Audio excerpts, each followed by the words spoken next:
Ngasigi tuan-tuan ba pausi singamadi social media dagi lokatpa pau khara update tawjari ahanbada muruiba pau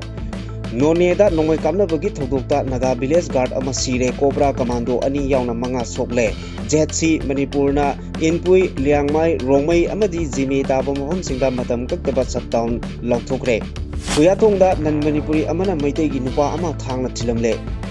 Myanmar gi ngakai paringda leiba kuki singi yumsing Apunba Manipur gi maitai yawalan misingna mai thadokre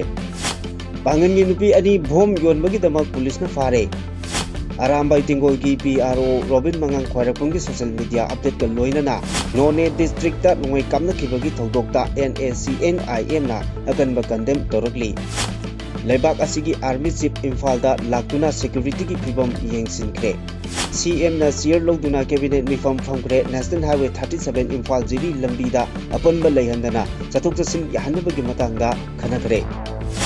Hadou Church ki leader ahum hatkiba thodoka mari lainana NIA na UNC ki president ki statement lokre Naga singna chathaba blockade ki mayokta kuki nupi singna Supreme Court ta petition file tokre Officer amana official gari amadagi hena sijinnaba yadanaba center na thabak lokhatkre Pochai mai thadokhiba yanindi haina ihang bumpi gi maikidigi phongdorakli MPA Sardana Union Minister Arnapurna Deviga Unakre IDP Singbo Lengang na camper amasung non camper haina khaidokduna DBT kaglibasi yabang ngamloi haina kokomi gi maikidigi phongdorakli Lisingani taramapalda MSPCL amasung MSPDCL da thabak thakiba candidate singna August amada Manipur pumba general strike lokthokre US amasung Saudi Arabia na Iraq ta attack chathabada yamdrabada miyoi kaya sire Registration of Births and Deaths Amendment Bill lisingni kuntaruk puthokre Adom na hojik yengberiba channel asi Kanglei Pauthang YouTube channel ni channel asida iramdam amadi mapalamgi maru oiba pausingi update taba amadi yengba phangbigani channel asina pau upload tawrakpa matamda adom-adomgi device ta notification uba phangbinaba amadi channel asibu pungning thogatbiba oina sungsoi soidana subscribe tawbiduna bell icon nambiu haijabaga loinana hojik mapung oiba pausing amuk santongna pijari None district ki Tupul subdivision ki manung chanba Betiang Tupul area da ngarang ayu anganbada CRPF ki Cobra unit amasung Naga Village Guard ani gi marakta akan mamongda nongoi kapnakre thodok aduda Naga Village Guard ama sire Naga Village Guard ahum amasung Cobra gi commando personnel ani sokle amaromda Naga misam mayambo ngak senbagi thabak tawjariba Naga volunteer singda atamnanga Cobra na attack chathagiba thonggi mayokta Working Committee of the Joint Tribal Council JTC Manipur Inpuina Liangmai Rongmai amadi Jimi taba mafam singda matam kaktaba shutdown lauthokre police tagi phangba paugi matung inna ngarang ayuk pung 3 rom tabada None district ki Tupul subdivision ki manung chanba Betiang Tupul area da CRPF ki Cobra unit ka Naga Village Guard ka nongoi kamnabagi thodokta Naga Village Guard adu sikhibani ahumna aruba phibamda sokhibaga loinana Cobra gi personnel anisu sokle nongoi kamnaba thodok aduda laikhidraba Naga Village Guard adugi maming Lombilung Riangmai chahi kunithoi apokpa Kadirang Riangmai kawi Longmai None bazar dagini mahak asokpana maram oiduna ngahak laikan naramlaba matungda laikidabani amaromda CRPF ki Cobra unit ki soklaba commando ani aduna head constable Radhesyam Singh amasung constable general duty Jitendra Kumar kawi makoi ani aruba phibamda sokpa nate hairi nakal amaromda Naga Village Guard ki marakta sokiba miyoi ahum adugi maming chapchana khangba ngamdri soklaba sing makha taba treatment gi Imphal da purakre hairi amaromda ngarang gi thodok adugi matangda khunja singna phongdorokpagi matung inna Naga Village Guard ki training camp su leiriba Tupul subdivision ki Betiang village da ngarang ayu anganmada CRPF ki Cobra unit na operation chathaba horki operation adu chatharingai manung khanghodana nakal ani gi marakta nongoi kamnabagi thodok adu tholakibani nongoi kamnaba aduda Naga Village Guard ama siraga Cobra gi personnel ani yauna miyoi mangana asok apan nangkibani khunja singna makha tana phongdorokpada Betiang Tupul area asi communication network yamna sathina nungaitabana khunja singda asuki matik kudong chadaba oheli kapnabagi thodok adugi matung mafam aduda Cobra personnel sing yauna masing yamlaba security force sing changsilaktuna deploy tawkhre amaromda ngaranggi thodok adugi matangda Working Committee of the Joint Tribal Council JTC na khudaktagi Inpui Liangmai Rongmei amasung Jimena Khundaba mafamsingda shutdown lauthoktuna National Highway Railway Project amadi atai national project sing matam kaktana thingjinkre working committee JTC na thadorokpa chirol amada liangmai naga micham taruk leilon wifi cookie khulda gari degi cookie militant singna chingtharaga phaduna pukraba matungda makak kaklaga hatkiba thodoki pendaba amadi khosaunaba naga miyamgi thamoida leiri asigumba tanja asida security na amuk naga micham miyam ngak bagi tabak tawjariba volunteer singda onsinduna hatputupagi tabak chathari aduga micham miyam pharaga hatpagi tabak tawriba kuki buna karisu tawduna leiri haina pendaba phongdorakli ngarang ayu pung 3 lom tabada CRPF ki cobra unit na lona changsilaktuna khulngakpagi tabak tawjariba naga village guard ki mathakta attack chathakiba thong akan momongda condemn tawi attack chatharakiba adu cobra unit amadi masagi naga blooders singbu betray tawba ZUF Jega khusamnaraga chathakibani masagi miyam ipa ipuna thamlamba lamkhai ngak chenbagi thabak tawjariba naga village guard singi pathakta attack chathakibadu pangdabagi thongni hainasu phongdorakli Khuyathongda leiba nan Manipuri amana mafam aduda leiramba maitegi nupa amada thangna thilamle hariba thangna thilamba nan Manipuri adu pulisna lokotkre hojik phawbagi oina kari maranggi damakta nan Manipuri aduna maitei nupa aduda thangna thilamlibano haibagi matangda chapchaba paw phangdri makha taba investigation gi damakta police custody da remand lokthakre hari Myanmar gi ngamkai paringda leiba kuki refugee singi yamlaba yumsing Manipur gi ningdam yawal lanmi gi apunba khutpuna mai thadokibagi video sing social media da viral oire Pangan nupi ani dagi bom yonbagi pulisna faraba pangan nupi ani adudi Rohida Begum sahi nifutaruk amasung Rohana Begum sahi 19 Khulai amasung bom yonbagi damak pulisna makoi ani fawne hari makoi ani dagi hand grenade amasu yonabagi purakpada andro Santa Bazarda fawne hari makhataba investigation gi damak police custody da leiri hari Nan Manipuri amana maitegi nupa amada thang thinkibagi matangda Arambai Tingolgi PRO Robin Mangang khwairakpamna social media da asumna update tawri thangna thila e haiban natra thilakini yamna watli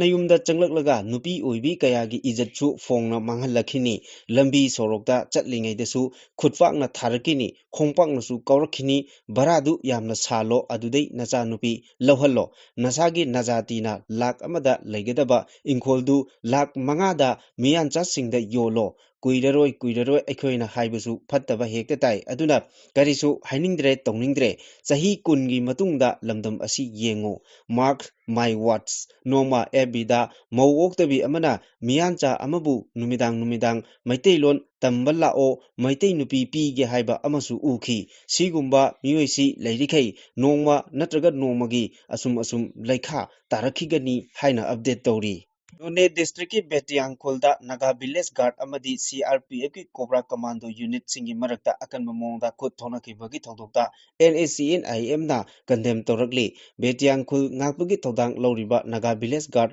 Western Command amasung Joint Tribe Council Manipur gi volunteer singda attack chataduna Naga Village Guard ama hatki bagi thong adubu Government of the People's Republic of Nagalim na akan mamongda condemn torakli lup asina thadorokpa chirol asina makhata na hai India gi elite force ni haile longnariba Cobra Commando na michang mikai naina chatharakpa thong adu yaningdi haiduna amuka hanasu phongdorakli Lebak asigi Chief of Army Staff General Dhiraj Seth ngarang Imphal-da laktuna Manipur gi security framework amadi resident national building gi matangda lokhatliba thabaksing review tawkre Spire Corps gi damak official visit oina ngarang Imphal-da laklamkhiba Army gi Chief Staff General Dhiraj Seth na ngarang Khumal Lampak Main Stadium da 135 suba Duran Cup Imphal League hawdokpagi thawramda su saruk yaramkhi thorom aduda Manipur gi Governor Ajit Kumar Bhala Chief Minister Yumnam Khemchan amadi civil amasung military gi makok thongba official sing saruk yakhi General Dhiraj Seth ki Imphal khongchat aduda IGAR South makhada leiriba Assam Rifles ki officer singa su unaduna state asida security deploy tawbagi pawong matoksing amadi operational preparation gi matangdasu review tawki mifam aduda Inspector General Assam Rifle East bu saruk yakhi Army gi Additional Director General of Public Information na X ta thadorokpa warol amada Chief of Army Staff General Dhiraj Seth na official oina Spire Corps yengsinbagi khongchat aduda Manipur gi hawjik oiriba security gi phibam gi matangda General asida marik chumna khanghanki Manipurda ing tapa puraknaba amadi state asigi phibam mapam pumnamakta chawkhatnaba Director General of Assam Rifles na lokotliba nation building gi thawngsingsu general asida paudamduna yengsilhanki loinana Manipurda matam chupagi oina ing tapa lamdam ama ohenaba honabada security gi matangda thengnariba kudong chadaba kaya leiragasu pumnamak adu mayoknaduna ing tapa lamdam ama puraknaba akanba thabaksing laukhatnaba pautak piki Chief Minister Yumnam Khemchana Chair Loduna Mantri Pukhrida Leiba New Civil Secretariat State Cabinet Mifam Phangkre CM na extra Thadurokpa Warol Amada Pangthokiba State Cabinet Mifam Aduda Maru Oiba Policy Maker Sing Amadi Manipur Miyamgi Damakta Lokotliba Thorang Singi Matangda Kupna Khanaki Mifamna Manipur da Paikhatliba Chawkhat Thorangi Project Sing Hena Khumang Yangsinna Thabak Lokhatnaba Miyamgi Welfare gi Thabak Sing Khumang Yangna Paikhatnabagi Matangda Warip Singsu Lokhi Hairi Ngarangi Cabinet Mifam Aduda Deputy CM Losi Diko Deputy CM Nemcha Kipgen Amadi Minister Khuraijam Loken Saruk Yaki Nemcha Kipgen di Virtual gi Khutangda Saruk Yaki Bani Warol Aduna Makha Taraduna Phongtokpada Hena Mapangal Ganba Amadi Hena Chawkhatba Manipur ama Ohena Bagidamagda People's Central Governance ama Lehanba Haibasi Aikhoigi Lengdraba Pandamni Hairi CM na X Thadorokpa Atopa Warol Amadana Rani Guiding Liu Foundation Luikau Village ki chairperson Azim Mai Pamaiga Unaduna Lungkau Village da Mahi Masing Tampam Matik Chana Lehanaba Infrastructure Pagathanaba Amadi Lebaki Freedom Fighter Rani Gaidin Liugi Legacy Preserve Toduna Thamnabagi Matangda Wari Chanaki Hairi Panba Yabadi Lungkau Village Asi Freedom Fighter Rani Gaidin Liugi Pongnapam Khulni Rani Gaidin Liu Foundation gi Maiki digi Chief Minister da Memorandum ama Pisinduna National Highway 37 dagi Lungkau Village Fawbagi Marakta 4 lane gi Rigid pavement oina lambi semgot pinaba khul asida agriculture model residence school amasu lehanaba amadi Rani Gaidin Liu Freedom Fighter Museum sengotpagi thabak athubada lusinbinabasu taksinkhibani Kiba May 13 Churachandpurda Baptist Convention ama yaururaga Kangpopi tamna lakiba Thadau Church leader ahum Scotland amasung Court Jim anigi marakta khulai paiba singna ambush tawduna hatkiba thawdoka mari lainana NIA na chatharakiba investigation gi manung channa UNC gi President NG Lorho gi statement lokre UNC gi President asigi statement lokiba aduda NIA gi Deputy SP Manish Prabhune CIO Abhijit Power amasung City Anil Pati Yauki NIA gi team aduna pastor ahumgi mihat asiga mari lainana chatharakiba investigation asigi manung channa Senapati District Headquarters ta laktuna UNC gi President adugi statement lokibani mihat asiga mari lainana Kangpopi District ki New Kaithel Manbi Police Station da tawkiba FIR number 1705/2026 ta yumpham oiraga Government of India gi maikidagi case asi NIA da thijinaba khangalakpagi matung inna agency asina nongna FIR C09/2026 NIA Imphal gi makhada investigation chatharakibani UNC gi President gi statement lokiba asiga mari lainana press gi maikaidigi investigation asigi process karamba tangakta leiribage haina hangkiba amada agency asigi maikaidagi official statement amata piu haiba yakhide amaromda NIA na statement lokiba UNC gi President NG Lorho Paumisingda Pungtokibeda Thadau Church ahum Hatkiba asiga mari lainana NIA na chatharakiba investigation da mapung phaba corporation pigani loinana NIA gi investigation team asi taramna OE church ki leader ahum gi mihat asiga mari lainana numit adumaktada lailon wifi dagi Kuki militant singna phajinkiba Koncha khulgi naga micham taruk hatkiba thodo adugi matangdasu NIA na chathakiba investigation asi hena thuna chathahanningi investigating agency asina mihat asigi matangda thijinba haukrabasu haujik phawba sokpa amadi masak thokpa action amata udabana investigation asi peningai oidi mari lenaba authority singi maikeidagi mihat asigi matangda wahan thok leiba progress amata paikhatpasu ude naga micham taruk hatkiba thodo asigi matangda justice phangangadabani haina UNC na changsilliba khongjang asiga mari lainana laingaki maikeidagi chapchaba action sing lokhallaktrabadi hena kanba khongjang sing changsillagani haiki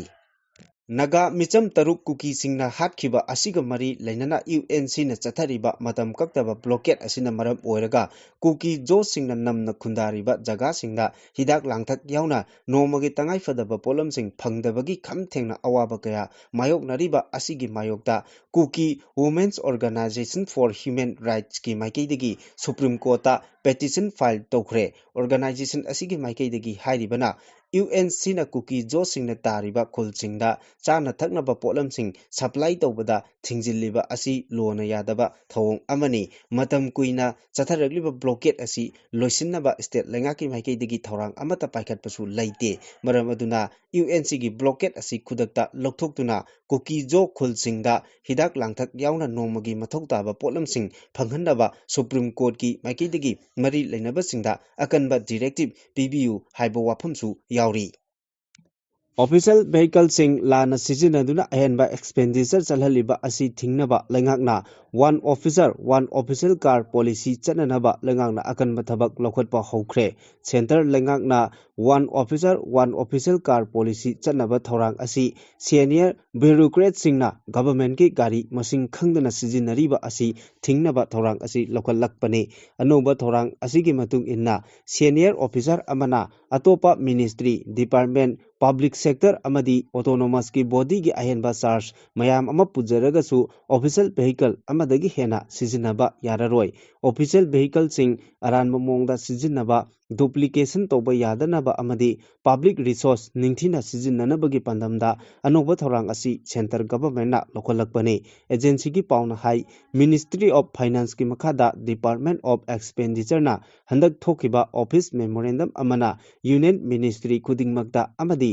department khudingmakta anoba policy asigi makhada staff car sizinabagi revised guideline asi ningthina ngaknaba khanghankhre central government ki leiriba official vehicle sing sizinabagi matangda kumja lising ani kunithoi da lengakna thokiba ahanba comprehensive instruction gi matung inna mathakta palliba supplement tawba oina anoba policy asi hapsilakhibani anoba niyam asigi matung inna hana official vehicle ama allot tawraba officer amana mahangna atopa ahenba ministry department PSU natraga autonomous body amagi charge puba tarabasu atai ahenba vehicle allot tawba yararoi hana allot tawkiba vehicle adu khaktamak sijinagadabani official memorandum adugi matung inna central government officer singna PSU autonomous body natraga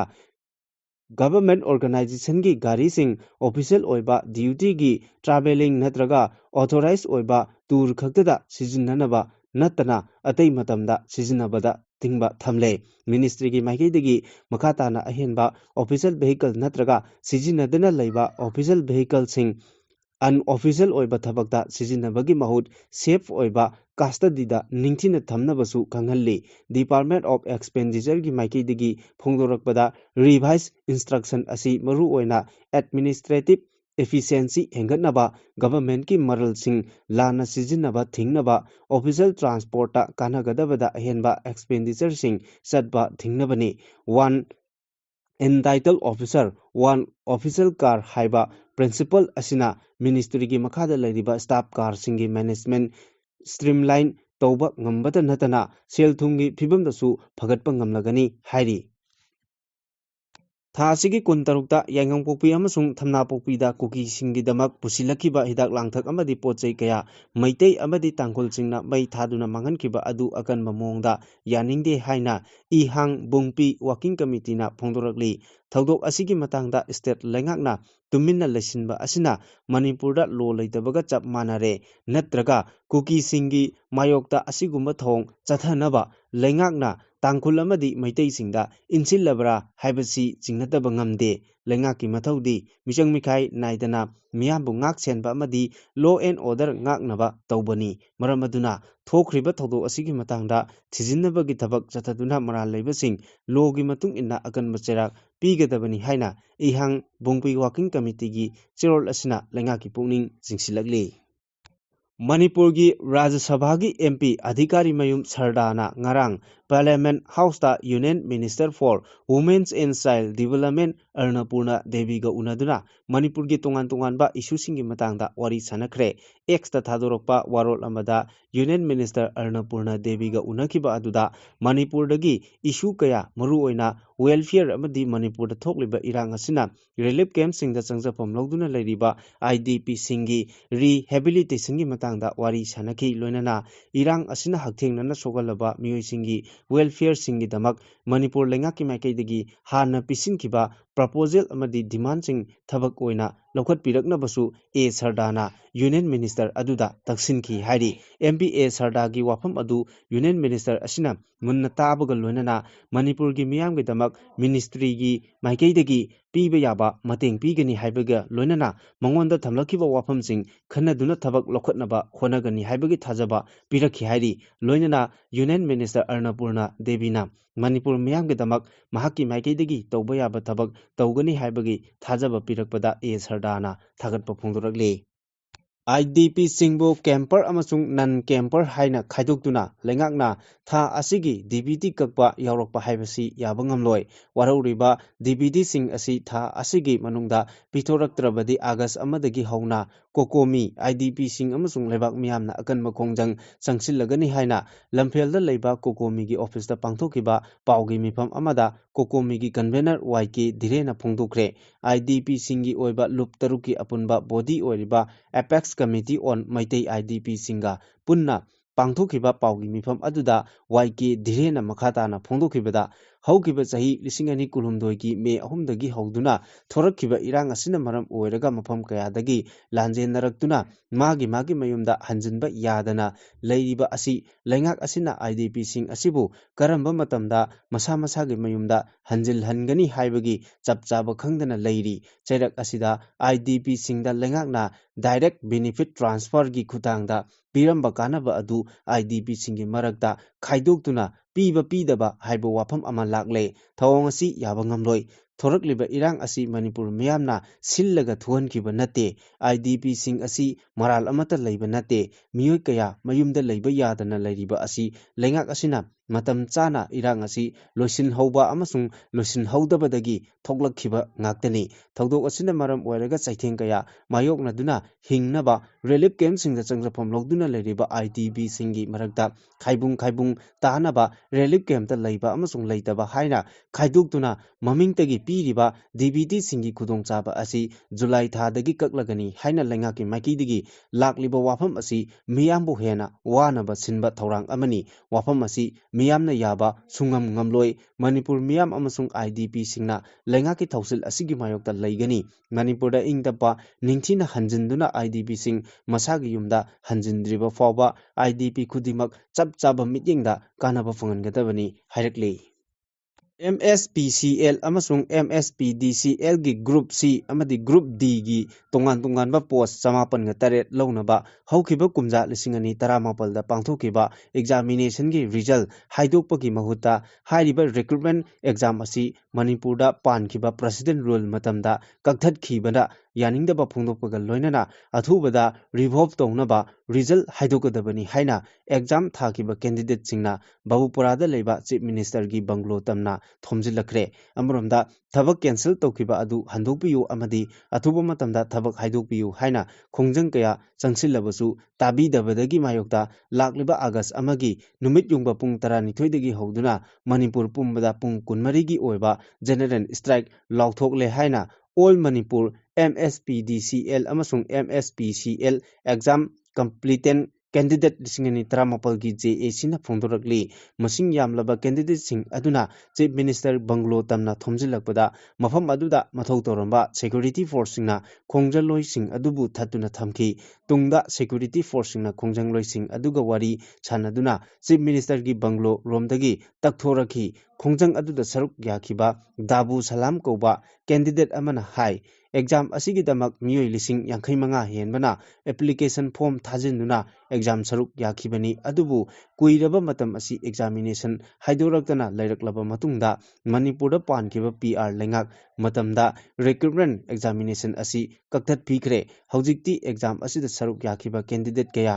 AS bar oibata natana laikhidaba phawba yaure maram asina candidate singna thengnariba awaba asi ubiraga ꯄꯥꯜꯂꯤꯕ ꯂꯩꯉꯥꯛ ꯑꯁꯤꯅ recruitment ꯑꯁꯤ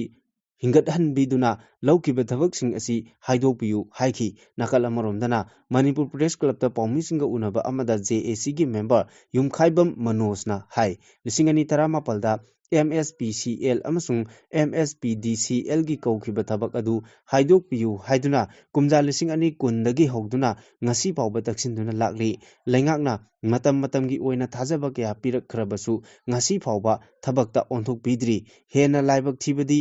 ꯍꯥꯏꯔꯤꯕ ꯊꯕꯛ ꯑꯁꯤ ꯍꯥꯏꯗꯣꯛꯄꯤꯌꯨ ꯍꯥꯏꯗꯨꯅ ꯈꯣꯡꯖꯪ ꯆꯪꯁꯤꯜꯂꯤꯉꯩ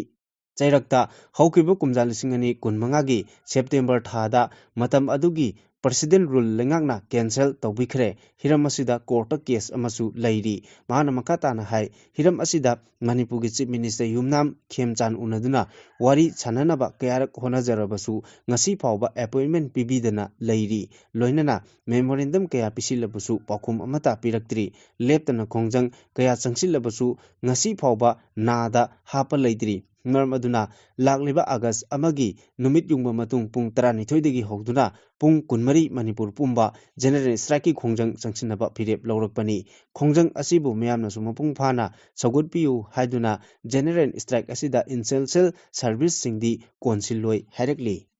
United state ꯑꯃꯁꯨꯡ ꯁꯥꯎꯗꯤ ꯑꯔꯥꯕꯤꯌꯥꯅ ꯈꯨꯠꯁꯝꯅꯔꯒ ꯏꯔꯥꯛꯇ ꯑꯦꯇꯦꯛ ꯆꯠꯊꯕꯗ ꯃꯤꯑꯣꯏ ꯀꯌꯥꯃꯔꯨꯝ ꯁꯤꯔꯦ ꯑꯃꯁꯨꯡ ꯑꯇꯣꯞꯄ ꯀꯌꯥꯃꯔꯨꯝꯅ ꯑꯁꯣꯛ ꯑꯄꯟ ꯅꯪꯂꯦ ꯍꯥꯏꯔꯤ꯫ US ꯑꯃꯁꯨꯡ ꯁꯥꯎꯗꯤ ꯑꯔꯥꯕꯤꯌꯥꯅꯗꯤ USꯀꯤ ꯂꯥꯟꯃꯤꯁꯤꯡ ꯑꯃꯗꯤ ꯁꯥꯎꯗꯤ ꯑꯔꯥꯕꯤꯌꯥꯒꯤ ꯑꯣꯏꯜ ꯐꯦꯁꯤꯂꯤꯇꯤꯁꯤꯡꯗ ꯑꯦꯇꯦꯛ ꯆꯠꯊꯈꯤꯕ ꯏꯔꯥꯟꯅ ꯁꯧꯒꯠꯄ ꯃꯤꯂꯤꯇꯦꯟꯠꯁꯤꯡꯒꯤ ꯃꯊꯛꯇ ꯑꯦꯇꯦꯛ ꯆꯠꯊꯕꯅꯤ ꯍꯥꯏꯅ ꯐꯣꯡꯗꯣꯛꯈꯤ꯫ ꯄꯣꯄꯨꯂꯔ ꯃꯣꯕꯤꯂꯥꯏꯖꯦꯁꯟ ꯐꯣꯔꯁꯅ ꯊꯧꯑꯣꯡ ꯑꯗꯨꯕꯨ ꯌꯥꯅꯤꯡꯗꯕ ꯐꯣꯡꯗꯣꯔꯛꯄꯒ ꯂꯣꯏꯅꯅ ꯊꯥꯗꯣꯔꯛꯈꯤꯕ ꯁ꯭ꯇꯦꯠꯃꯦꯟꯠ ꯑꯃꯅ ꯍꯥꯏ US ꯑꯃꯁꯨꯡ ꯁꯥꯎꯗꯤ ꯑꯔꯥꯕꯤꯌꯥꯒꯤ ꯑꯦꯇꯦꯛꯇ ꯇꯣꯉꯥꯟ ꯇꯣꯉꯥꯟꯕ ꯕꯤꯜꯗꯤꯡ ꯑꯃꯗꯤ ꯂꯟ ꯊꯨꯝ ꯀꯌꯥꯃꯔꯨꯝꯁꯨ ꯑꯃꯥꯡ ꯑꯇꯥ ꯊꯣꯛꯈꯤ꯫